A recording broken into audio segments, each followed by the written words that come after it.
Welcome to the Visual Storytelling Podcast. My name is Fred Ranger, and I'm so happy that you're joining us this week for another inspiring conversation. I have a very special guest with me. Today I have Lukas, and I won't actually pronounce your last name. I want to talk about it. I don't want to butcher it, so we'll call you Lukas for now.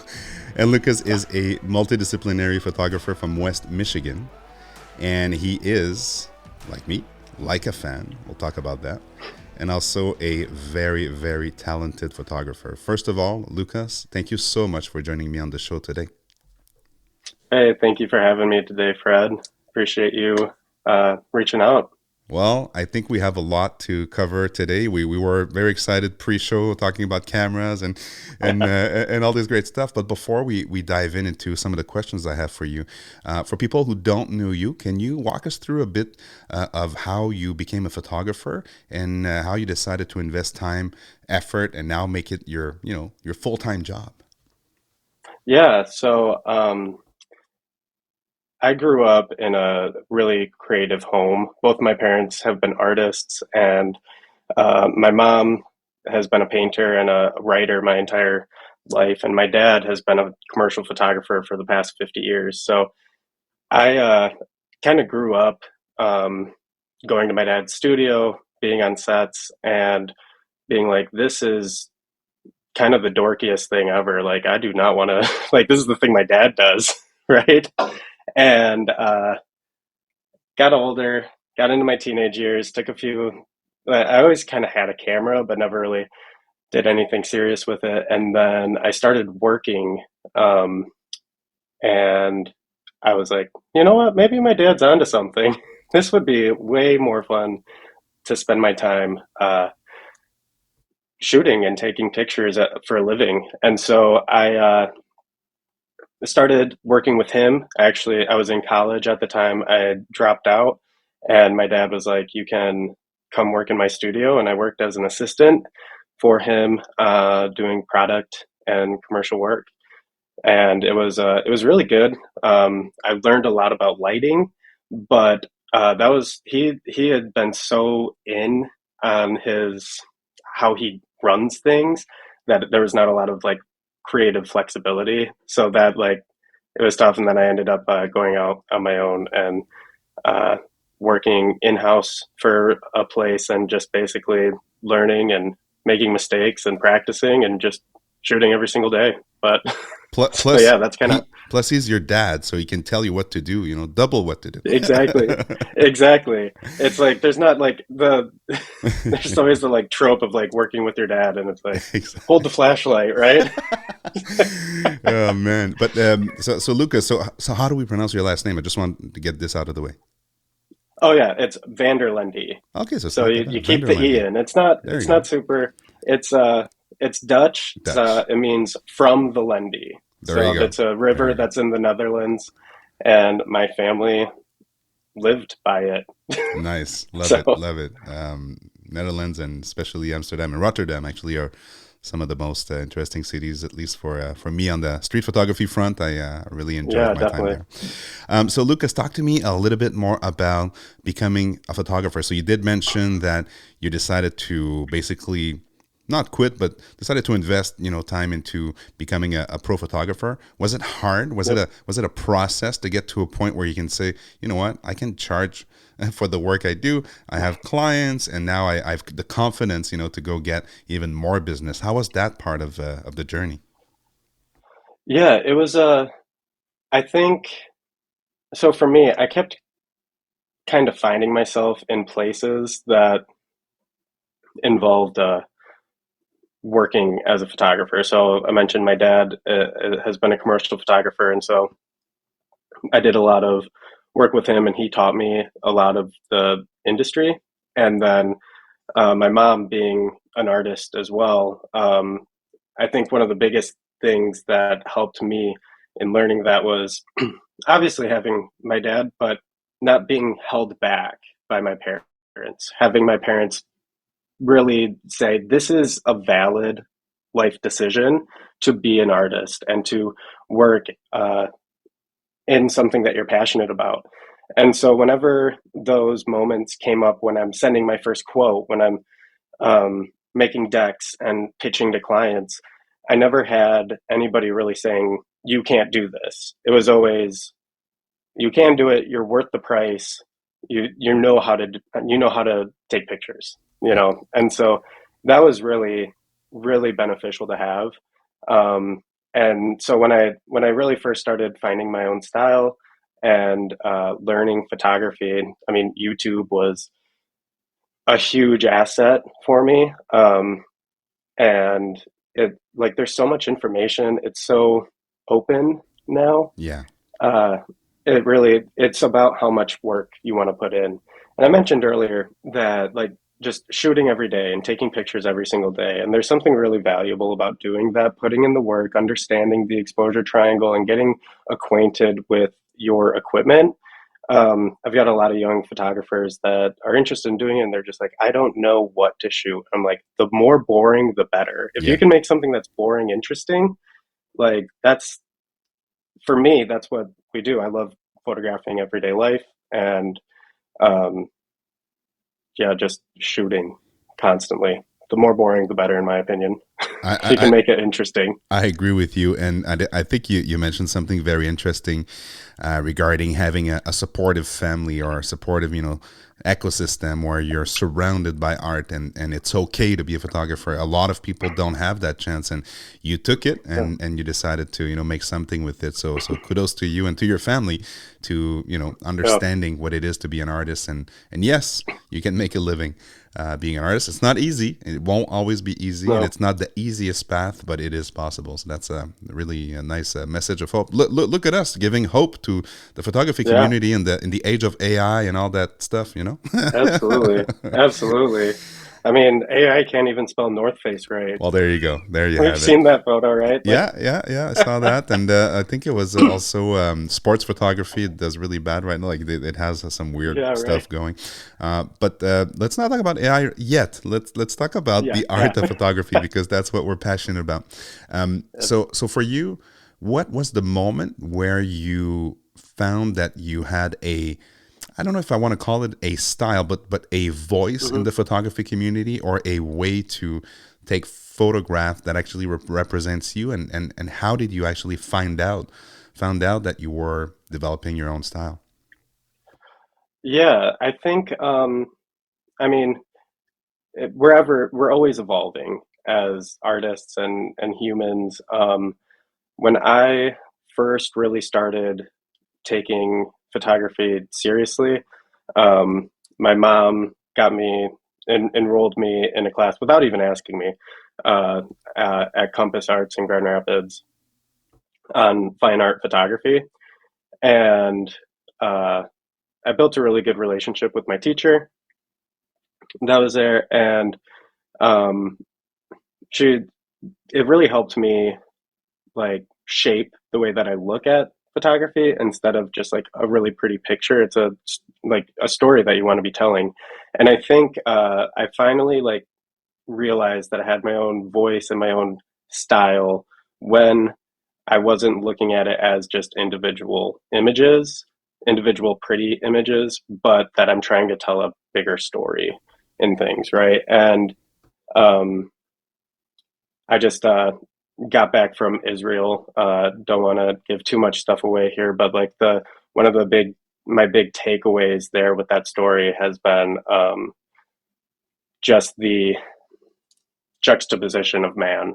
Right, there's like Mm, you're going to all these holy spaces, and then you have to exit through gift shops and everything, and it's like there's a story to be told there, and that it absolutely. can be told visually, and it's just uh, yeah, finding that. And there's obviously the technical aspects of things that differentiate artists, compositional aspects.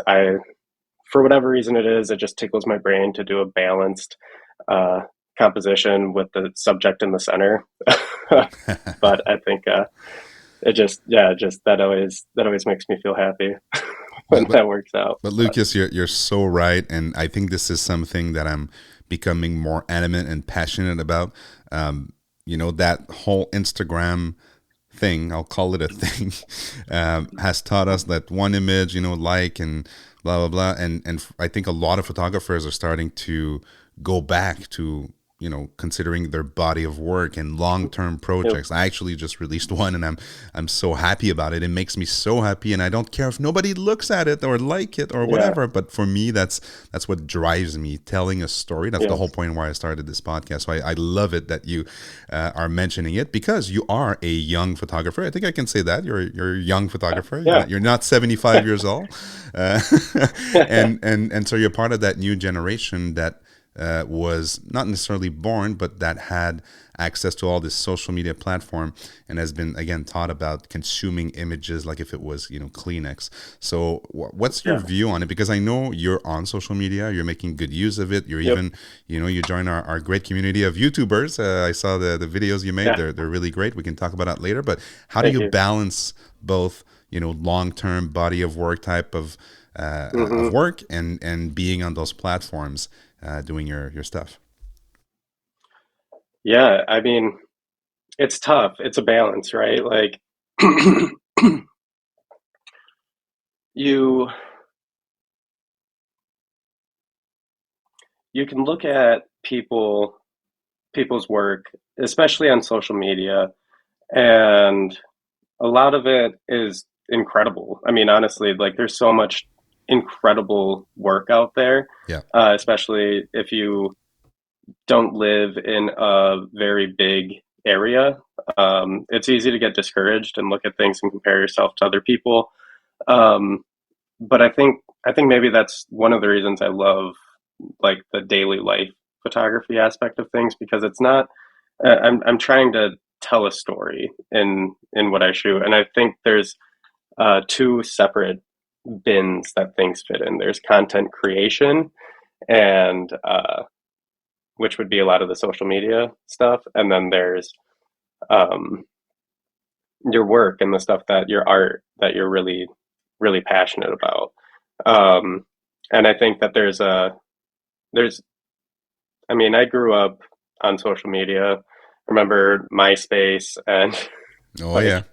like Tumblr and everything, and just enjoying those platforms. But the like not wanting to diminish uh, what social media has done for the art community, but also recognizing what it is, because it's not like uh, I don't know. I think it's done a lot of good things. It connects people. I mean, we connected through social media, and Yep. that's really special. But it also can be really difficult because you compare yourself to other people. You're like, if I only lived in this bright spot, or if I shot with this different camera, um, then it would then people would recognize me. And I think becoming okay with uh, creating work for yourself that you're proud of. And it doesn't matter if millions of people see it, just like what you said earlier. Like we we are doing this because not because you're going to get like accolades from people online, but because you're an artist and you have something to tell. Mm. And whether that's just for your community, or if it's um, for your family, or it passes down in generations, and that story that you're telling is the story of your life. One of the things that I've been working on slowly, living in West Michigan, is like a backyard series, because I feel like Nice. I've heard it said that on the street, like the streets are where life happens, and I think that that's true if you live in a city. But in the Midwest specifically, backyards is where life happens, and and maybe that's just a series for me and my friends, and that we get together and we do pool parties and grill outs and everything. But um, really, really utilizing social media to make connections with people that you would never like be able to meet with, but also not letting it get in the way of creating the things that you want to create, because it doesn't necessarily fit with your grid, if that Yeah. makes sense. Yeah, the famous grid. um, I completely agree with you, and it is offering. you know, a platform to connect with millions of people. And never in time was it possible for one to reach millions of people so easily. You had to go through regular channels, be published or have a gallery, an exhibition, or so on and so forth. Right now, if you look at, and I'll take one guest that I had on the podcast that I'm sure you know, Phil Penman, who embraced social media but had a 25 years body of work available to him. He just decided to not play the algorithm, but be native to the platform. He created the photos already exist, but he decided to Right. create a story. To your point, and use the medium for what it was. And well, we know he's having a tremendous success through the platform. So I think it's, to your point, the balance between having, investing time in your body of work and not necessarily looking at social as the validation tool. The validation tool as an artist is the art you create and the connections you make in real life. And with this whole, again, I don't want to go to AI, but with this whole AI, it becomes even more weird, looking at an Yep. image online. So for me, printing work and seeing it in person, I think it becomes even more valuable in an Yeah, ecosystem where you're not sure, what you're looking at online. I don't know for you, but that's kind of how I see it. absolutely. Yeah, I started printing my work and even just like on small little uh 4x5 cards um just to hold it, have it around and not just have things rotting away on hard drives. I feel like for me at least, I go through my work and I'll cull through it. And then whatever I picked on that initial cull until I go back and look again, that's just like whatever I picked. So like my favorites album on my iPhone is whatever like the highlights are. And then sometimes I'll go back to those days, even just on my phone or on my uh, hard drive and find pictures that I'm like, whoa, those were Yeah. were a lot better with a different perspective than I expected them than I initially thought. And so having them just like printed and stored and in a spot that I can just like kind of shuffle through sometimes, really nice. Nice. That's something I should And start then doing it, too. it it takes well, I feel like we both love film, right? And I think that that's a huge reason you called me a young photographer. I appreciate that. And I think a lot of the younger generation of photographers gravitate so heavily towards film because of one, the nostalgia, but also it really does take it off of an online thing. You're creating a physical negative or positive that you now have to do something with. You have to store it, you have to put it somewhere, and you Yeah. get to look at it, and it's tangible, and it's like it really is incredible. So I think a lot of photographers are moving towards that. Unfortunately, it's becoming really expensive to Well, continue let's doing. let's let's But talk about it, Lucas. So this is a moment in time where company, and I understand companies need to make money if you're Kodak, if you're Ilford, and so on. yeah, yeah, But holy crap. do it. It like costs $25 a roll, and then you have to, if you don't develop it yourself and or scan it and so on, it can become so expensive. So what's your view on it? Are you still shooting it? Are you going to keep shooting it even though it keeps rising? Or are you, Yeah, or actually, is that the reason why you have an M10? Maybe I'm linking two questions in one. yeah. It is kind of linking too. So I that's a big question. One, I've got a refrigerator full of film right now that I picked up that I just like bought through the years that I'm going to keep working through and keep shooting. But I've uh, a few years ago recognized I'm like, okay, this is not going to be a sustainable hobby unless I develop and scan myself. So learned how to do that, and I'm happy with where that is getting me, the results I'm getting. But I ended up buying X100V. We're going to get into gear and shooting with that because my Leica M6 was my everyday carry camera. I had it on me everywhere I was going. I was blasting through like 7 rolls a week, and Wow. I'm like, this is absolutely unsustainable. Fujifilm X100V looks great.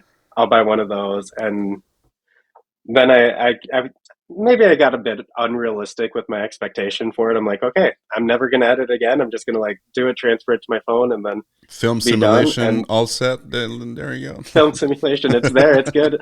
And then I'm just constantly tinkering. I'm like, oh, now I'm shooting in RAW and in JPEG, and I'm not even Yeah. using the JPEGs. I'm editing the RAWs. And then you're And I'm trying like, to get to Portra 400, but then it's not exactly like it. And then, yeah, I'm just like, okay, this is not working. And so that's when I bought the my M10. I'm like, I bought the X100V because I wanted to not use my M6 as much, for cost reasons, and then I would still shoot on my M6. And I'm like, this isn't working. I love the like true rangefinder experience. And so I bit the bullet, sold the X100V and my Hasselblad 500 CM to fund a M10, and I've been loving that. But the yeah, film I've now kind of designated toward my street work okay. and my uh, more art work. So when I know I'm doing a project, um, I'm going to be shooting on film. My backyard series, all on film. Uh, in Israel, I was there for work and for I wanted to shoot a project while I was out there. So I had my M6 and then my SL2 uh, around me the whole time, and was shooting film for that. And I've got a few other projects that I'm in the beginning stages of planning that So, will also be on film. so let's talk about gear, because although this is not a gear show, people like to Yeah. understand what artists, what tools artists are using to create. And you've, I guess, completed the trio of cameras with the big SL2S, I think you have, Yep. and then the M10 and the I've got both of M6. them. Oh, So yeah. you've got both. So are you using them professionally and personally, or do you still shoot other cameras when it comes to professional projects? Yeah. So I shoot on my SL2S and my SL2 professionally when I have professional clients, or when I have clients. I also work um, for a church. I work in ministry, and I'm their content producer there. And I use Red Komodos to film content there. But yeah, pretty much when I do a lot of side client work, and that's all with SL2, SL2S.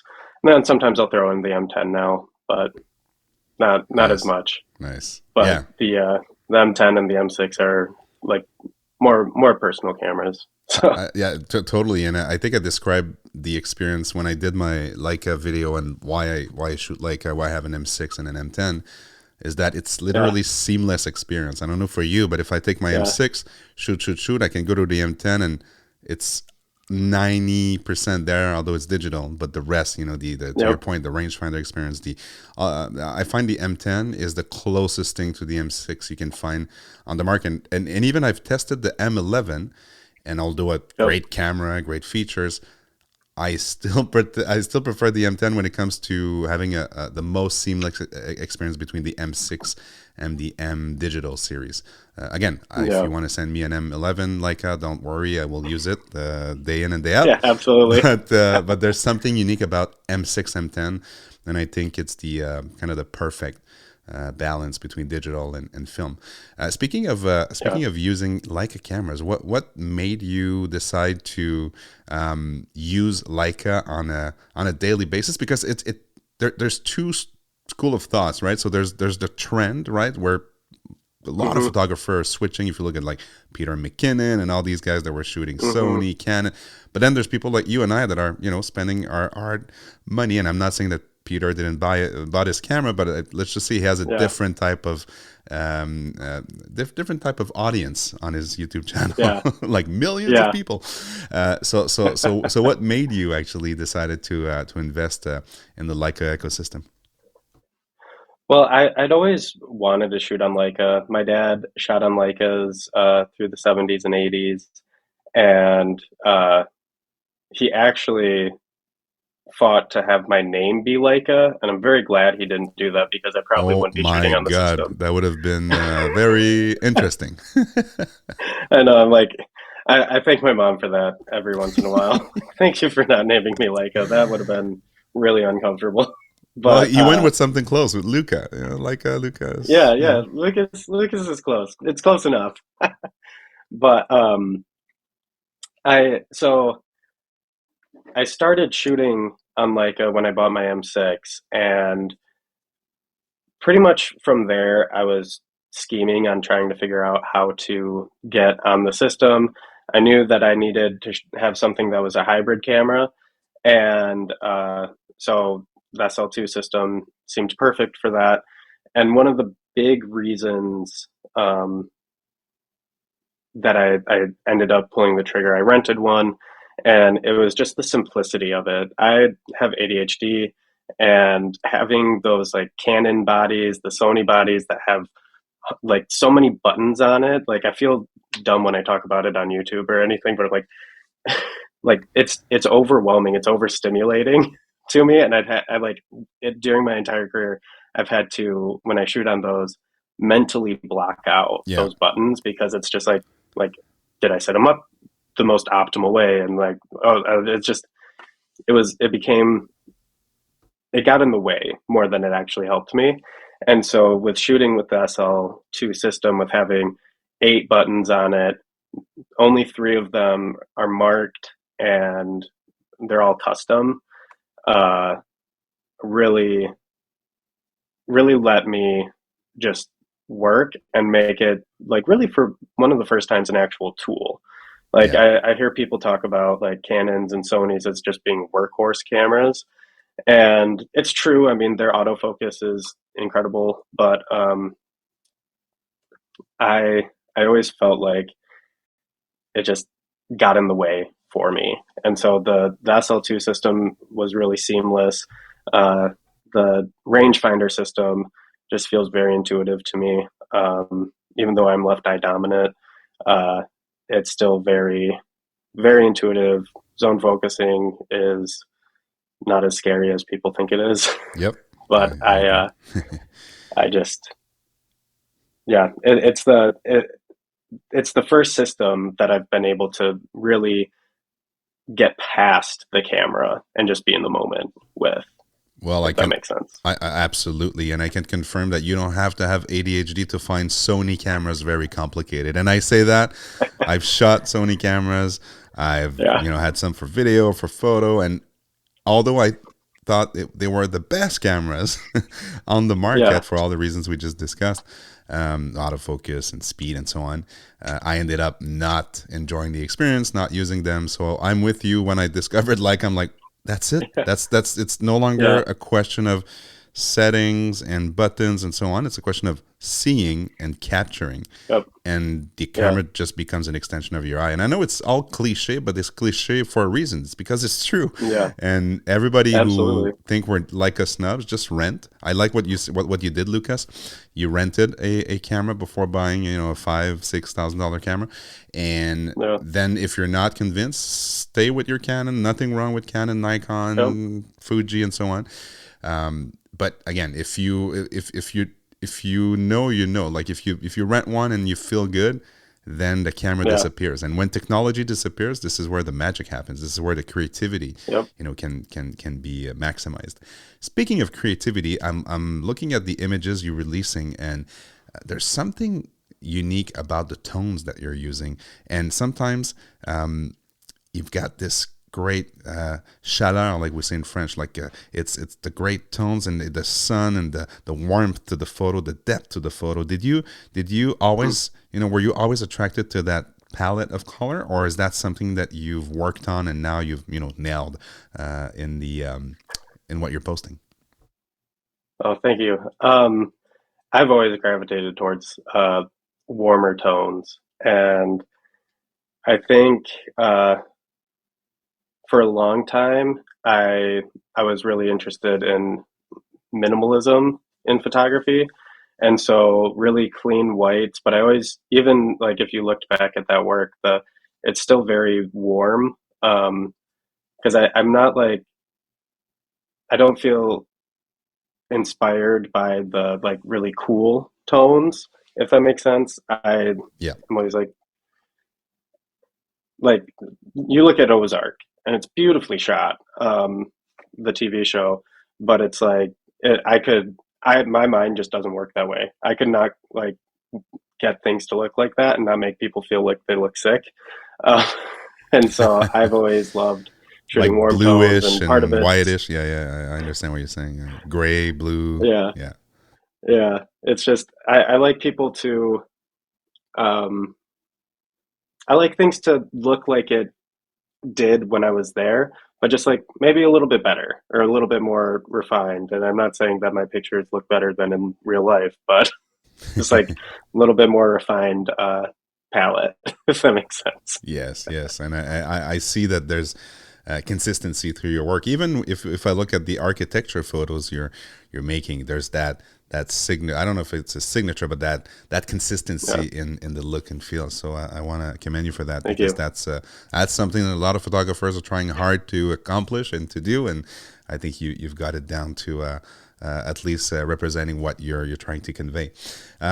Speaking Thank of you. consistency, you started publishing videos on YouTube. You've entered the world of sharing your thoughts and ideas Yeah. and talking about gear and so on. So how has it been so far? I mean, I've seen you pop up in my feed. I'm like, nice, another Leica, guy that I can chat with. Hey, thank you so much. It's been weird. I got referred to as a YouTuber for the first time, like a month ago. Did you get a little Online. plaque like, yeah, I'm a YouTuber now, official, or a T-shirt, Yeah, I'm maybe a like, T-shirt. I'm here. Yeah, exactly. I mean, I should. I mean, that's the next step, right? Merch. It's the immediate next step, and then you get then the haters start to show up. I just want to warn you. There we go. Oh no, I mean, I remember. So I put when I posted my first video, I had wanted to start my YouTube channel for a really long time, um, about a decade actually, and I probably should have started when I wanted to, but I didn't feel like I had anything to add to the space. Um, and now, after I've been working professionally for about a decade, and then really switching to the Leica SL2 system and looking for information on it and not finding anything. I'm like, well, I just went through forums and forums to try to figure this out. Somebody else is Yeah, going to be looking for stuff like this. I mean, you do have And the guys at so, Red Dot Forum, but it's more recently, yeah. yeah, And yeah, it's exactly. so The Red Dot technical. forum is Like great they're too. like doing like test charts and stuff like that. It's really really technical what they're doing. It is incredibly technical, and my reviews are definitely not anywhere near the technicality of that. Um, That's why I like your but so reviews. I, thank you, thank you. Um, but I remember posting my first video, and I was saying to my brother-in-law, like, "Oh, got my first dislike on it. Things are like I'm reaching people. I'm actually Yeah, reaching people because like people are people reacting. Yes. people are reacting to it. So, and it kind of helps that it's a shooting on Leica is inherently a polarizing subject. Oh I yeah. feel like Oh yeah. Fuji can be people too. I mean, are, I started on with Fuji, and yeah, it can be very polarizing too. Let me tell you that. yeah, absolutely. I think anytime you break out of the Canon Sony Yeah. uh, world, people feel very opinionated. Yeah. But I think starting YouTube has been challenging, but very good for me creatively. Especially when you work professionally, you're a lot of times you're bringing somebody else's vision to life, and being able to make something that's just purely you. And I think, like we talked about it earlier, in the form of your body of photographic work, um, creating things for yourself that you're passionate about keeps keeps you alive creatively, really. Mm, And yeah. so I've really been enjoying creating content for YouTube.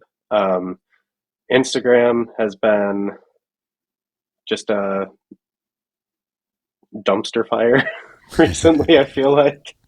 And with TikTok and everything, I really feel like YouTube is a sustainable platform for a long term. Yeah, you know what? I mean, I don't know what to think about TikTok for photographers. I think Yeah, it doesn't help the perception that, oh, it's easy, just buy a Sony. And I'm sorry to Sony fans, I don't yeah, right. get a low angle, and here's 5 tips to get like seriously, like this is that what Yeah, photography has become. And it's okay. I mean, this those are the trends, and I and you, I guess, need to get with the program, understand it, and see how can we yeah, have a different, maybe a slight different angle, a slight different vision, maybe, mid to yeah, long form content. And the we don't know. I mean, the rest will be history. We'll see how that goes. But yeah, I do believe, like you, that there is a place for YouTube, a little bit longer format than what we're seeing on Reels and TikTok and so on. Again, nothing against them. I use them usually to promote my YouTube channel, but I do understand why they exist. YouTube, I mean, this is a great place where you can make connections also, and I think you've been investing time into helping people develop film at home with the lab and scanning and so on and so on. yeah. How has that been? Because I see, well, more and more content about it, but still it's something so unique and so, I would say, for me for now, difficult to understand how to do it right, that Yeah. I think it's missing a lot of content like you're producing on YouTube. Thank you. Thank you. Yeah, I'm working on um, a longer playlist of videos going in. I feel like I've watched a lot of YouTube videos on how to develop film, and a lot of them cover C41, Yeah. or they just like go in just like the tip of the iceberg. And by no means am I creating like a an all expansive playlist of things. But whenever I get a new chemical or uh, mix new chemicals, my goal is to bring you from you just got chemicals in the mail to scanning and converting your negatives. Um, Whereas a lot of the videos that I've seen focus on just the developing process, and there's so much more to that, like how to mix photo flow, how to utilize photo flow, how to um, choose and find the right black and white developer, um, how to navigate massive dev chart, all these things that can be really overwhelming. But if you're, but my goal is to create a space that's going to just teach you in short, quick, concise videos how to mix these things, Well, how to mix it. I thank you in advance, because I will need to watch those videos, because I'm fascinated by it. I did it back then at university. I used to do it in the dark room, but I've it's like Yeah, bicycle, right? If you don't do it for so many years, you forget how to do it. yeah, absolutely. Yeah, I think Kyle McDougall is doing it right on YouTube, right? He goes through the process, and he's one guy that I really respect. And again, he's not going Yes. for the quick like on social. He's Yep. like sharing the long form process, and that's Absolutely. very appreciated. Speaking of I other, love yeah, go ahead. I love I also love and really respect Kyle McDougall. I feel like he falls into a very unique set of YouTube creators that it, like you mentioned, he's not there for a quick like. Um, there's a lot of there's like a subculture of photography YouTubers that are there to share their work, and it you can feel the difference in that. I think Kyle's one of the more forefront guys that's doing things like that, which is Yeah, really cool. yeah. And speaking of other photographers, so anyone that you look up to and that gets you inspired, doesn't have to be recent photographer, but like, what are your Yeah. inspirations or any books you're reading recently? Um, well, I at the risk of sounding basic, and I don't mean that in any spite against these artists, because I really they do they're some of my biggest inspirations. But Joe Greer is just absolutely incredible. Yeah, man. Um, he gets a lot of hate, but it's so undeserved. I challenge He's really, anyone to take photos on an iPhone like Joe Gray does. It's not the camera, dude. man. It's the vision, it's the eye, it's the light, it's the moment, it's the passion. Yeah, I totally with It's you. really, it is inspiring. His stuff in India, I was going through his stories, and he's just like doing these videos on his phone of Yep, strangers on the streets. I'm like, how do you even set something up like that? And they look so natural and so comfortable. I I was agree. like, that's Yeah, incredible. So yeah, I really inspired by Joe Greer. He's a great photographer, and him and Willem Verbeek, uh, oh yeah. they both have unlocked something in color film that we don't have access to. So I don't know what they're doing, but it's beautiful. Mentioned Kyle, I really like his work, and then Matt Day. I think Black I'm and really white, man. inspired by him. Mad Day Black and White Yeah, is it's out there. Yeah, it's really good, and it's just he being a Midwest boy. It's very good to see beautiful images of normal things. outside of New Um, York or LA or the usual yeah, street especially stuff. outside of LA. Yeah. Sometimes it's like I mentioned before, it's easy to get discouraged and be like, man, if I don't live in LA, then I'm not going to be taken seriously as an artist. And well, I don't think I think that's not true, but I think you stand out in your storytelling abilities, right? That's so true. And Yeah. everybody has a different story to tell. So, and just being interested in other things. Yeah, because at the end of the day, stories are everywhere. So this is what people don't understand. To your Yeah. point, they think they need to be in a bustling city to capture a story, but guess what? The person at the restaurant at the corner of the street, she has a story and she's connected to this Hmm. other guy. And when you start to look at the world in mini stories, then it unlocks, to your point, something in your brain that is just allowing you to create anywhere in the world. And yes, it is refreshing to go somewhere new. I mean, you're just back from a wonderful trip, it seems. So it's Yeah. very inspiring, very refreshing, but you have to use that to also create at home, because I mean, some of the best Yep. work of Joel Murowitz and has been Yeah. outside of big cities. I mean, I've seen some Yep. beach photos that are incredible. Not Yeah. not super busy, not but again, he's using his talent and his ability to capture a story wherever he is. So I think this is one of the attribute of a good creator, artist, photographer, even painter for that matter. You can create anywhere in Yeah. the world. Absolutely. Absolutely. The Yeah, I think sometimes going on trips as a artist, you're like it inspires you, but then you come home and it's easy to be like, oh man, it's so gray here. Especially you live in Canada. And the I'm cold, here and in the West gray, Michigan. and the rain. It is Yes. cold, it's gray, it's rainy, and the this time of year is definitely can become difficult for me. But that's when I really lean into my black and white work. There you go. You got to make the most out of it. And was it Led Zeppelin who said, "Life give you what was the make?" I forgot the whatever Led Zeppelin said, to take what you have and make the most out of it. Um, Yeah, exactly. Lucas, so what's next for you? So you've got your professional business going, Yep. and on the personal front, you did mention a couple things, YouTube and stuff. But on the photography front, Yep. what are you excited about? Is it about the trip you just made? You want to edit that and start sharing it? So what's the next personal project? Yeah. So right now, the thing that I'm really excited about is the stuff that I captured in Israel, and I think there's so much that has happened throughout history in Israel, and there's obviously photographers that have covered it, but I don't think that there's been a lot of people today that have really been down in Israel and covered it, and so my next thing with that is I kind of talked about it a little bit earlier, but um, my working name for it right now is Holy Moments, Mm. and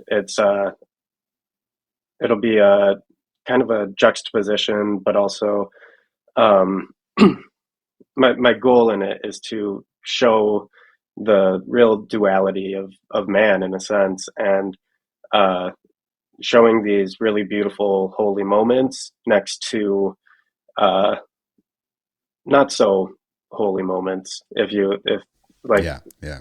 money changing and all that stuff.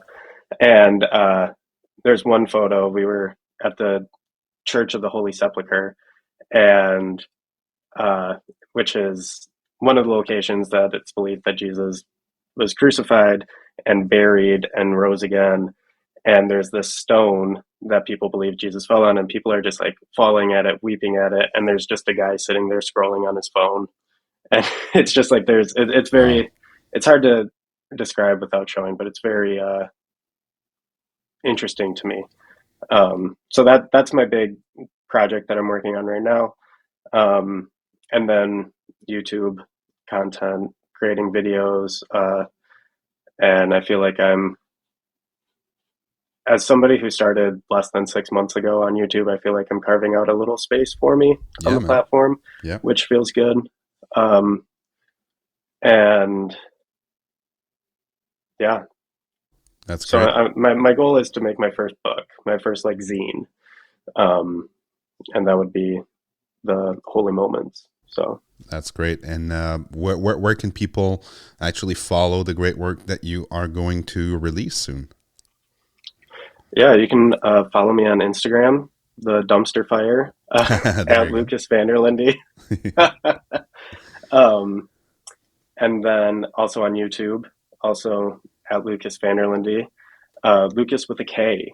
So Aha. I should probably figure out a way to make my name a little bit easier for people to find. But Well, I will it's fine. definitely put the links down below, so there'll be that if people want to click directly Perfect. to your platform. But Perfect. but Lucas, I wanna thank you because it's been a very very interesting conversation.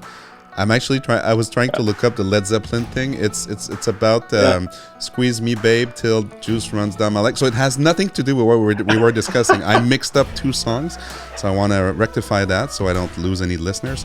And also, if you've been enjoying the conversation that we've been having, Lucas and I invite you to subscribe to this podcast and also give it a 5-star review. And if you want to learn more about Lucas, I'll put the links down below, like I said, Lucas Work. And also, if you want to follow me on all the platforms, I'm at Fred Ranger. Don't hesitate to comment on our YouTube, videos. We're there. We're gonna respond to you. We're yeah, not Peter McKinnon yeah. yet, so we have time to respond to you guys. Absolutely. And again, Lucas, I want to thank you so much, and we'll keep in touch. And as soon as you have new work out, let's chat, let's exchange, and let's keep creating together. And also, if I ever go to your neck of the wood, I'll let you know. And please, if you come to the Montreal area or the east side of Canada, let me know also. Absolutely. Thank you so much for having me. Cheers.